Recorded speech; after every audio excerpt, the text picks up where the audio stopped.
पिछले 15 दिनों से इजराइल और हमास के बीच युद्ध जारी है। हजारों लोग मारे जा चुके हैं। इजराइल ने हमास को खत्म करने की कसम खा ली है। ऐसे में गाजा में रहने वाले लाखों लोगों के जीवन पर संकट आ चुका है। इजराइल ने गाजा में रह रहे 10 लाख लोगों से दूसरे जगह शरण लेने की बात कह दी है। हजारों पलायन कर चुके हैं, वहीं लाखों लोगों के पास अब भी कोई चारा नहीं है। वह जाएं तो जाए कहां और शरण कहां ले। पिछले कुछ समय से देखा जा रहा है कि मुस्लिम शरणार्थियों को मुस्लिम देश ही शरण देने से कतरा रहा है। इजराइल और हमास वॉर के बीच यह बात और ज्यादा खुलकर सामने आ गई। स्लोवाकिया, पोलैंड, बुल्गारिया आदि देशों ने खुलकर कहा है कि उन्हें ईसाई शरणार्थी मंजूर है, लेकिन मुस्लिम नहीं। तत्कालीन पोलिश प्रधानमंत्री ईवा कोपास ने पोलैंड को एक ईसाई देश बताते हुए एक बार कहा था, ईसाइयों की मदद करना उनकी जिम्मेदारी है।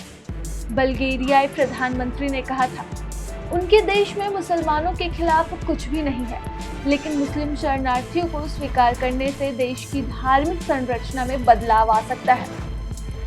एस्टोनियाई ने भी मुस्लिम प्रवासियों को लेने के खिलाफ तर्क देते हुए कहा, आखिरकार हम ईसाई संस्कृति से संबंधित देश है। चेक राष्ट्रपति मिलोस जेमन ने कहा था, शरणार्थी पूरी तरह से अलग सांस्कृतिक पृष्ठभूमि से है, ऐसे में यह ठीक नहीं होगा।